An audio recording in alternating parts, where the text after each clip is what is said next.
बिटिया बड़ी हो गई। एक रोज उसने बड़े सहज भाव में अपने पिता से पूछा, पापा, क्या मैंने आपको कभी रुलाया? पिता ने कहा, हाँ। उसने बड़े आश्चर्य से पूछा, कब?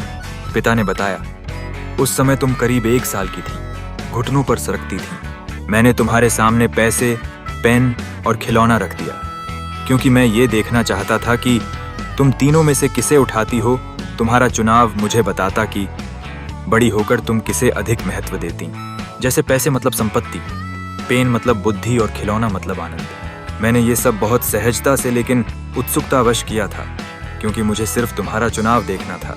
तुम एक जगह स्थिर बैठी, टुकुर टुकुर उन तीनों वस्तुओं को देख रही थी। मैं तुम्हारे सामने उन वस्तुओं की दूसरी ओर खामोश बैठा, बस तुम्हें ही देख रहा था। तुम घुटनों और हाथों के बल सरकती आगे बढ़ी। मैं अपनी श्वास रोके तुम्हें ही देख रहा था, और क्षण भर में ही तुमने तीनों वस्तुओं को आजू बाजू सरका दिया और उन्हें पार करती हुई आकर सीधे मेरी गोद में बैठ गई। मुझे ध्यान ही नहीं रहा कि उन तीनों वस्तुओं के अलावा तुम्हारा एक चुनाव मैं भी तो हो सकता था।